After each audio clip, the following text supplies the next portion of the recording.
नमस्कार, सार्वमंथन न्यूज महाराष्ट्रमध्ये आपलं स्वागत. पाहुयात आजची सविस्तर बातमी. 2 डिसेंबर रोजी राहुरी नगर परिषदेचं मतदान होत आहे. आज चिन्हाचं वाटप झाल्यानंतर उमेदवारांमध्ये उत्साह निर्माण झालेला आहे आणि ते प्रचाराला लागले आहेत. तर आज आपण प्रभाग क्रमांक 3 चे जे उमेदवार आहेत, महिला उमेदवार वृषालीताई तनपुरे यांच्याशी चर्चा करणार आहोत. ताई, आज आपण उमेदवारी करत आहात, तर आपण मतदारांपर्यंत पोहोचला आहात का? आम्ही म्हणजे बऱ्याचपैकी पोहोचण्याचा प्रयत्न केलेला आहे मतदारांपर्यंत, आणि आणखी काही राहिलेले असतील तरी प्रयत्न करतोय आणखी जाण्याचा त्यांच्यापर्यंत.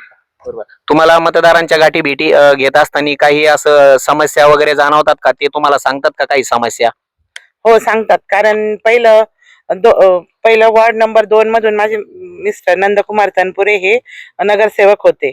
तर विशेष म्हणजे बऱ्यापैकी कामं झालेली आहे आणि काही कामं राहिलेले आहेत तर ते सांगतात. कारण आपण त्यांना मग सांगतो की प्रशासकामुळे ते कामं रेंगाळलेली आहे, तर ते मान्य पण करतात काही लोक. ठीक आहे. प्रशासक काळ असल्या कारणाने काही कामं थांबले गेलेली आहे आणि तुमचे पती नंदकुमार तनपुरे यांच्या कार्यकाळात काही कामं झाली आहे असं तुम्ही सांगत आहात. मतदारांना तुम्ही काय सांगणार आहात, काय संदेश देणार आहात?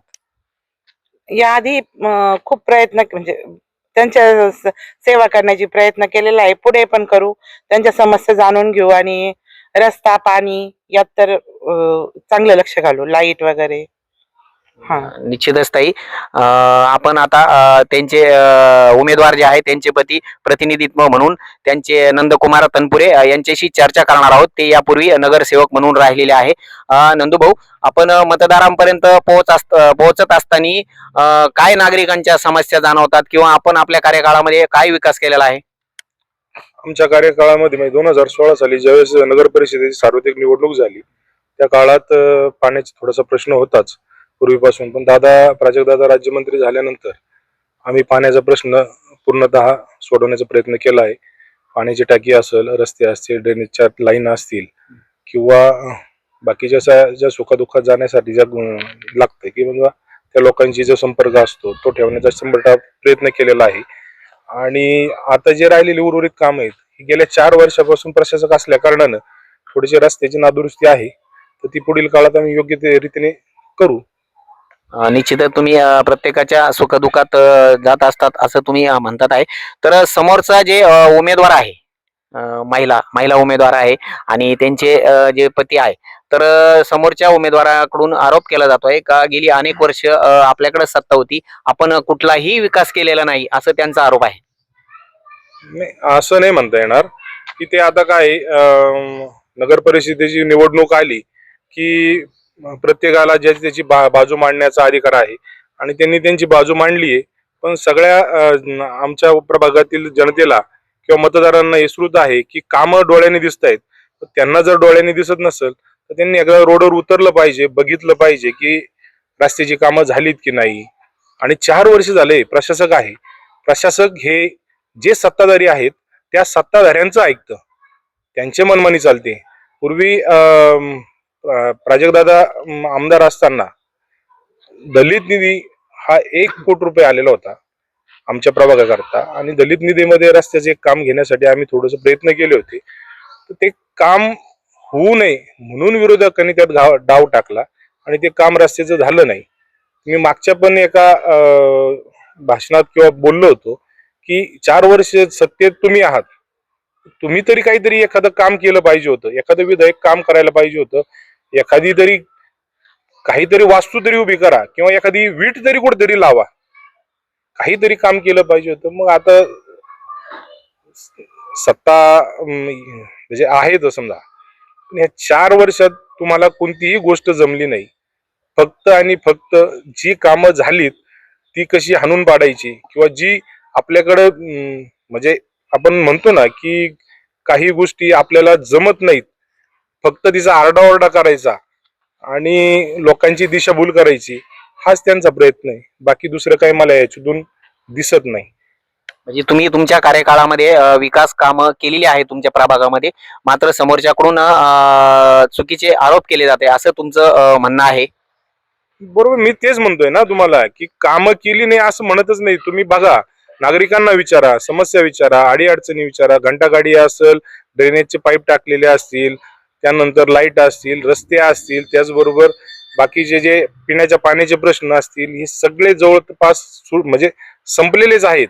आणि ज्या आता नवीन वाड्या वस्त्या तयार झाल्या आहेत त्याकडे आम्ही गेल्या 4 वर्षात प्रशासक असल्या कारणानं निधी नाहीये आणि प्रशासक हा कुणाचा ऐकतो हे सगळ्यांना माहिती आहे. त्यामुळे ते थोडा वेळ लागलाय. तर ते येत्या काळात आम्ही विकास आघाडीच्या माध्यमातून आमदार माजी मंत्री प्राजक्तदादा तनपुरे असतील, डॉक्टर उषाताई तनपुरे असतील किंवा मार्केट कमिटीचे सभापती अरुण साहेब तनपुरे असतील यांच्या मार्गदर्शनाखाली आम्ही सोडवण्याचा 100% प्रयत्न करू.